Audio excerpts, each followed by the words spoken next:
Okay, so I'll go ahead and we've got a few PowerPoint slides and a few comments, and then we'll open up for questions and we can roll on.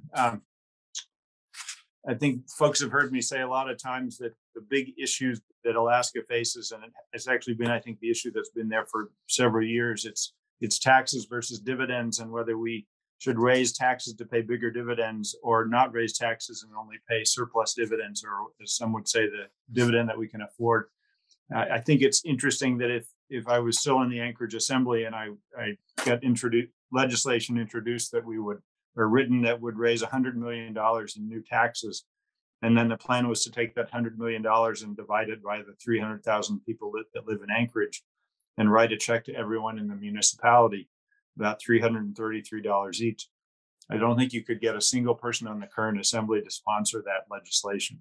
And I think that's kind of what's important to bear in mind when we look at what we're trying to decide about taxes and the permanent fund dividend. We remain a resource state because we have a lot more natural resources than we have people to support state government, just in terms of sheer numbers that if we're raising taxes.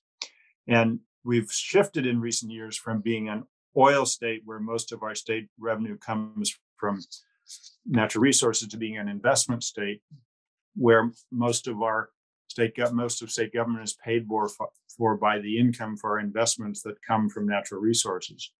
And so that's the choice we have to make between paying larger dividends and raising taxes, or not paying larger dividends and paying what we can afford. And what are the priorities for Alaskans? History keeps telling us that the no taxes side is likely to prevail. We've actually been running a deficit every year since 2012. And in 2018, we passed the percent of market value law, which is also heard as Senate Bill 26, the limit that caps withdrawals from the permanent fund earnings reserve at 5%. And the slide that says math problem highlights this shift from being an oil state to an investment state. The light blue part of the graphic is petroleum revenue, and you can see that it's declined. And then starting in 2018, when the legislature passed the Pomv Law, SB 26, the dark blue is now the investment revenue. And so in the current fiscal year, investment revenue is representing about 70% of funding for state government. The projection for fiscal year 23, which starts in July, is probably maybe 65% from investment revenue, because they're projecting somewhat higher oil tax income. But you're still talking about, we rely more on our investments than on our petroleum revenue. The projection for 2023 is $3.38 billion in investment revenue with the 5% POMV, and about $2.1 billion with oil if it stays at about $75 a barrel. It's also important to remember the single easiest way to cut the budget is to reduce the dividend or not pay a dividend. Not necessarily popular, but that's actually the math reality. That brings us to the political challenge that we have. Of course, people like dividends and they don't like to pay taxes. And part of the trying to solve that political problem, we kind of named what we call the Fiscal Policy Working Group this summer. It was a bipartisan group, had 4 from the Senate and 4 from the House, and 2 from the majority and 2 from the minority from both bodies. So it was kind of equally amongst minority and majority members. And they came up with a whole list of recommendations, which you'll see on this slide. The kind of the highlights of those is they recommended shifting from a trust structure for the permanent fund to an endowment structure. And what an endowment structure means is, instead of the income from the principal going into a separate account, all the income from the money would just stay in the same account. It would be one large bank account instead of an earnings side and a principal. And the one risk of shifting from a trust structure to an endowment structure is, if you had a few years of bad returns, then your principal starts becoming at risk if you don't have the earnings in a separate pot than the principal. And in the current structure, we are allowed to spend the earnings under the constitutional provisions, but we're not allowed to spend the principal. The bipartisan group recommended coming up with new revenue of $500 million to $775 million. They supported maintaining the existing level of services and looking to find improvements and efficiencies that might save money. And they had a target of getting to a dividend formula that was based on a 50-50 split of the percent of market value draw. And finally, they wanted to include a healthy capital budget. The interesting part, since they approved their plan, is that none of the 8 members of the group has introduced any proposal to raise the $500 to $775 million in revenue that's been suggested. I will give credit to Representative Jonathan Price Tompkins from Sitka, who has not done anything. Well, before the working group got together, he had introduced a resolution that would put the POMV formula, that 5% cap, in the Alaska Constitution, but that resolution does not include any specific split between dividends and essential services. Another part of the fiscal debate has been the governor's various 10-year plans. If this year or last year at this time, the governor's 10-year plan from December of 2020 had a projected new revenue of $900 million to $1.2 billion in new revenue that would have started in fiscal year 23. That's the year that starts in July. But although he introduced this, he never introduced any legislation that would raise any amount of revenue, even though his plan called for it.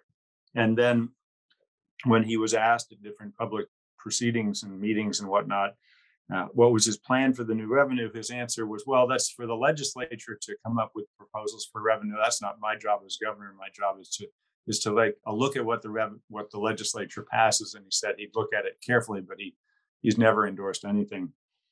Then in his budget forecast for 2021, he's stepped away from that December 2020 forecast and is now proposing again, as he has in the past, a 50-50 dividend from the 5% of market value limit. And based on higher oil prices and one-time federal receipts, his budget doesn't overdraw the earnings reserve, that 5%, but does pay a 50-50 dividend. That's actually about a $2,500 dividend, which is lower than the formula in statute calls for, even though the governor, again, wants to say that we should follow that law. And then, of course, what the court has said on this particular issue is that the dividend program, like everything else, must compete for annual legislative funding, just as other state programs. And so those that say you have to follow the law and write dividend checks based on that, the court has specifically ruled that that's not required. And that's actually been the case since Governor Walker used his line item veto authority to cut the dividend in half. We've never paid a dividend according to the statute since that time. A couple of comments on the percent of market value cap, Senate Bill 26. It's a place where the legislature used its authority to cap the funds that are available for use in the general fund. It was 5.25% for the first 3 years, and then this current year and that we're in and going forward, it's a 5% cap.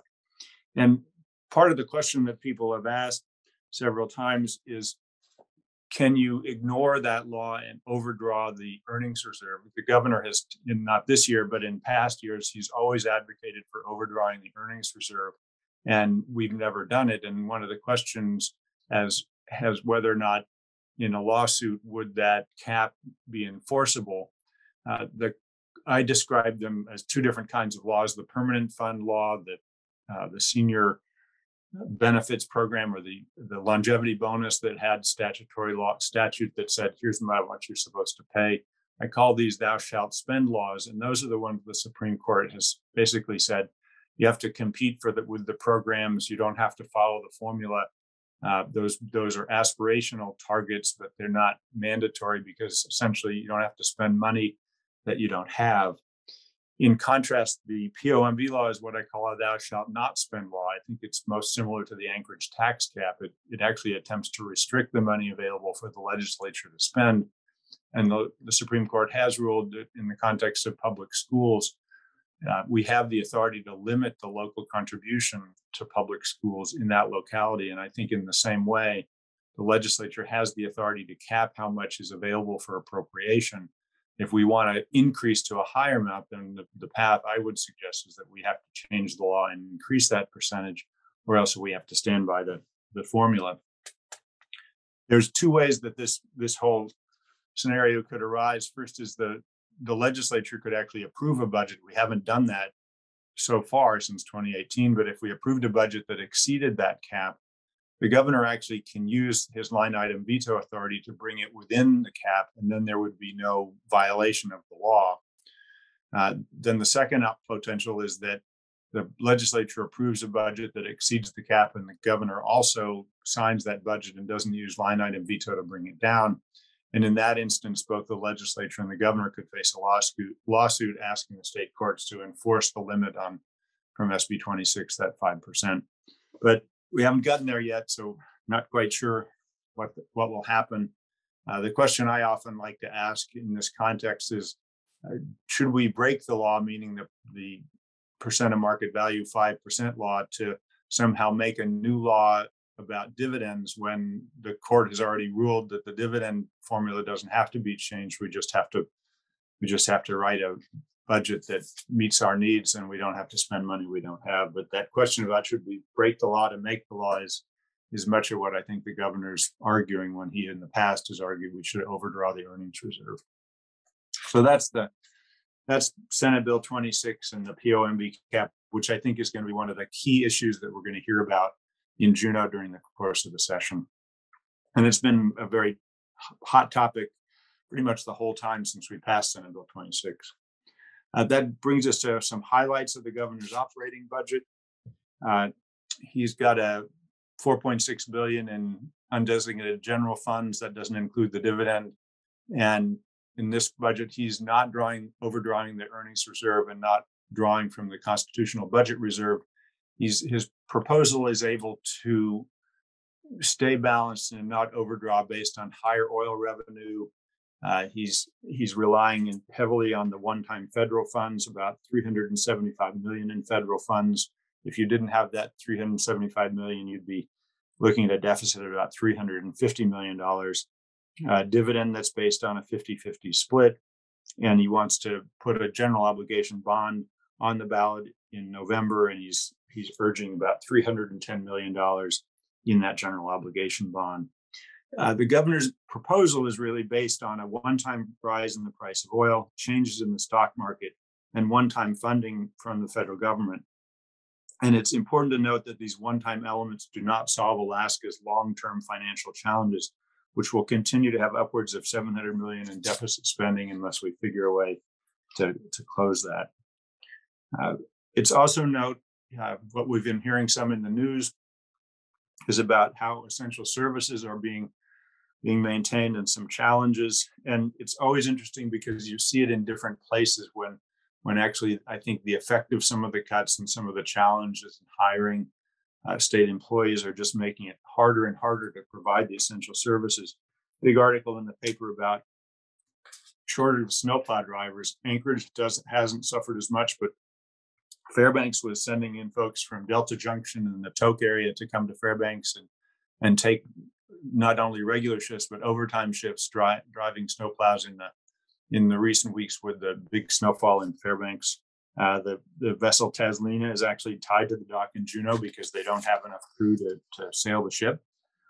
The court system in Bethel and other places is having, in addition to the suspension of jury trials due to COVID, because of hiring difficulties, there's been delays in how the court system is proceeding with some of its trials and other hearings. Interestingly enough, the permanent fund, which has been rated as one of the best places to work in Alaska, and actually on a national level gets high marks for one of the best places to work. They, I think, have 4 or 5 open positions, and they're having a hard time filling them. And then, interestingly enough, I've had more calls in the office about concerns with death certificates and challenges with delays in death certificates. It started with there was a data hack for Department of Health and Social Services, but since then there's just been this backlog, and in the summer it was 2 to 3 months to get a death certificate. And I think they've shortened the time some, but it's still, I think, 4 to 6 weeks to get a death certificate. And that's really challenging because if you don't actually have that certificate, you can't even file an estate case. And I spoke recently at the Anchorage Rotary Club, and it was really interesting when I brought up the death certificates. It's like everyone in the room knew somebody that had problems with a friend or relative that they'd lost a loved one, and the delay in the death certificate was making it just incredibly hard for them to get done what needed to get done. And that's just a function of government actually just lacking the capacity to do its essential functions. And so these are certainly big concerns of mine about how all this is going to come together. Public safety continues to be a big concern. We're spending more on the Department of Corrections than on the University of Alaska. And that's a troubling sign. Somebody asked about what's happening with outmigration of the kind of the 20-something to 40-something age group. And that's, I think, reflected in the underfunding of the university. $350 million approximately spent on corrections in the current budget, about $372 million on the University of Alaska. And if you look at states where the economy is booming, they're spending more on university than on corrections. We're working to develop more treatment options, both crisis now and trying to get more access to drug and alcohol treatment for people who've been convicted of crimes. And we're very much aware that we continue to have the worst statistics in the country for sexual abuse and sexual assault. And that's particularly a problem in rural Alaska. It's really, and it's just horrible to just see the reality of how life must be like in some of the villages with the lack of resources for victims of crime. And so I really think we have to focus more on getting police and prosecutors hired. And so we're working on that. One of the focuses in that has been a bill that's made it through the House and is now in the Senate that would bring back for public safety workers pension retirement. And I think that would help us in terms of hiring troopers and police, because part of what happens is we'll get police that might work for 3 to 5 years in Alaska, then they'll leave and go down south to the lower 48 to another community where they actually have a pension as part of their retirement. And that becomes a big deal for longtime public safety workers. How are they going to be taken care of when they retire? And those pensions really make a big difference and become very attractive to get people to not stick around Alaska. So we're very much paying attention to all those issues. In terms of the fiscal debate, I think the highlights of the fiscal debate are going to be the governor's proposal of his continuing to push his 50-50 plan and no new taxes. We'll be interested to see how the bipartisan working group plan that's trying to get to 50-50 but has a new tax as part of its proposal. We'll see how that goes, and if anybody introduces meaningful revenue measures that might achieve that goal. And I think the big question that we'll continue to ask is whether the legislature will hold the line on the percent of market value law. We've done that, as I've said, several years in a row, and I think we're going to be able to continue to do that, but it won't be without a lot of discussion and debate. I think the bottom line is that in the debate between dividends or taxes, the no taxes will again prevail over bigger dividends, and that even though we've talked about a lot more complex plans, I think right now the most responsible action plan for Alaska is to recognize that holding the line on the POMV law is the best plan we have going forward, and we really need to stand by that. A couple of other issues that I think you all are aware of that we'll be hearing about partly during the legislative session, but also in the community is ranked choice voting, the ballot measure 2 measure that passed at the last election, and that's going to be how we vote for representatives and senators and federal House and Senate, as well as the governor. There is a lawsuit pending, and not sure where that's going to turn out, but I would predict that's probably going to keep ranked choice voting in place.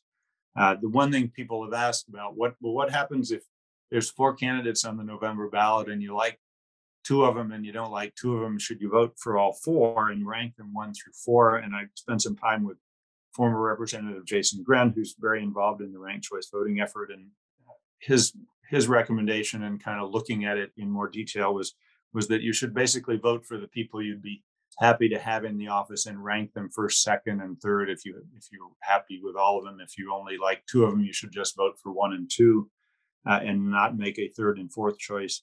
I spent some time with Representative Grenn trying to figure out what are the scenario in which a person's 3rd choice in the ranked choice, the 3rd choice comes into play. And it turns out there's a very small number of places where that 3rd choice actually gets counted in terms of voting. And then in terms of a fourth choice, he and I couldn't come up with any scenario where a person's fourth choice would actually end up being counted as they go through the ranked choice voting process. So that's kind of the evolving recommendation about how to decide how many votes to cast, or not how many votes, but how many candidates to rank when you do the ranked choice voting. And then the last area just to touch on is legislative redistricting and the pending lawsuit.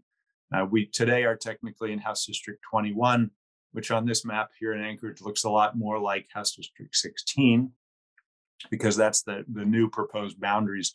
The district is largely the same. We add about 15% additional population, and they've expanded it down near Raspberry Road to get that additional population. And there's a lawsuit that's got 5 different claims that have been made, one involving the Anchorage Senate pairing with Eagle River being paired with Muldoon. And it's hard to really say exactly how it will come out in specific areas, but I am predicting that the court will likely in some manner or form change the board's plan. And I have to say that's not really based on detailed legal analysis of the claim, but simply looking at history, that every 10 years we have a redistricting plan, and every 10 years there's always been a lawsuit, and every 10 years the court always makes some changes in what the board proposes. So based on that history, I'm predicting we'll see some changes in the redistricting plan that should be kind of through the court process by April or May. And that's all I've got, and happy to take any and all questions. You all know where to find me, where to email me, and always happy to meet with folks and take questions. And it remains a huge privilege to serve this community in Juneau, and glad to be there.